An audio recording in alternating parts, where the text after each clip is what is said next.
everybody, Jeff here, Aromatics, back with another pipe tobacco review. Today I will be reviewing Lord Morgan. So this tobacco is a collaboration between Missouri Meerschaum corncob pipes and Sutliff. So Lord Morgan comes from the name Phil Morgan, who is the head honcho there over at the corncob pipe Missouri Meerschaum company. And they just got together and came out with a limited edition tobacco. Limited as far as I know, because it's sold out. But luckily I got a sample from Andrew Sergliano, Bluefin Piper. Thank you very much. And I would be smoking this in your pipe, except for the fact that it is kind of highly flavored and I didn't want to ghost your pipe. So instead I fittingly grabbed a corncob pipe. This is a custom one made by Stacy Benson. Loaded it up with the tobacco and I'm going to smoke it and do a little bit of a review for everybody.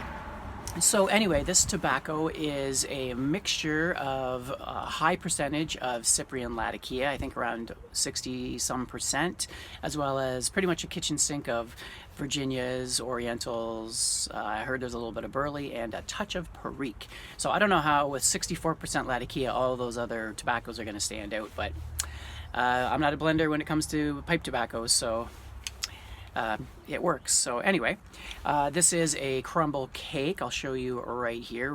Really, I like the look of it. It's really dark and just dark. It has a nice look. Although mine's crumbled up a little bit because it's a sample and I've been bringing it around with me to work smoking it, and so it kind of crumbled up a bit.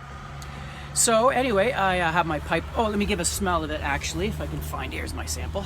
Right here. Let's give a little whiff, shall we? Oh, yes. Also, the main thing I almost forgot. This tobacco was pressed in cakes and aged in bourbon barrels for 9 months. So you can definitely smell that bourbon in that bag note. Actually, the first thing I thought of when I smelt it, though, is it reminded me of Bengal slices. So if you've ever had Bengal slices before, very familiar. Kind of licoricey with an alcohol topping, oaky, bourbony. And smoky creosote a little bit, but it's smoothed over by those toppings. So let's get lit up and see what we're tasting.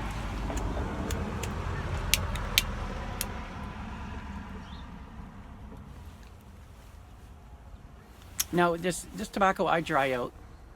It is a little bit moist, but I'm sure it smokes fine moist, but for me I like my tobacco drier anyway. But it at first it takes a while to get lit, but once it's lit, it seems to stay lit okay. So the flavors I get right away are mostly a sweet, semi-licoricey, slightly oaky tobacco. That creosote is there, but it's really smooth. That Latakia is really smoothed out. The flavor is really, and the body is really big, but that sharp edge, the sharp edges are really melted out, probably by the toppings as well as maybe the pressing and the aging in the barrels.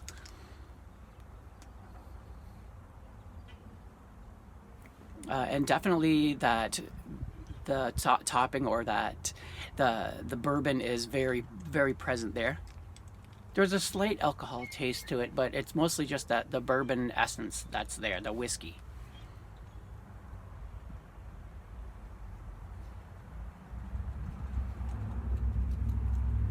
It almost reminds me too, like as if they maybe had a little bit of vanilla Cavendish in there. There's a sweetness to it, but maybe that's I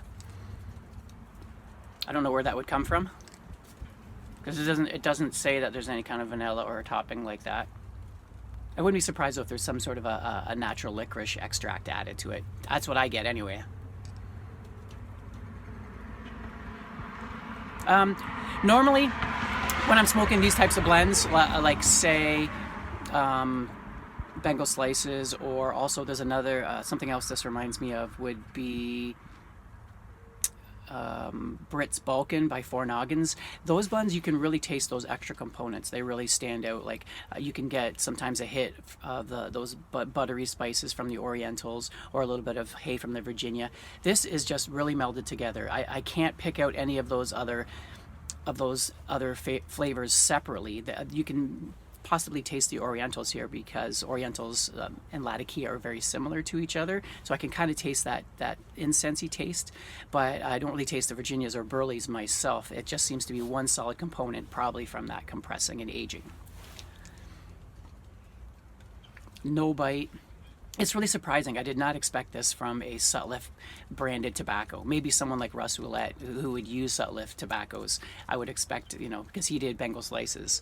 But from Sutliff themselves, I was surprised. I didn't expect to buy this myself, and I didn't buy this myself. But now that I've tasted it, if it came out again, I probably would pick up a tin or two, just because it's pretty good for what it is. Although it still doesn't compete with some of my favorite tobaccos in the genre of Englishes with crossovers or aromatic Englishes.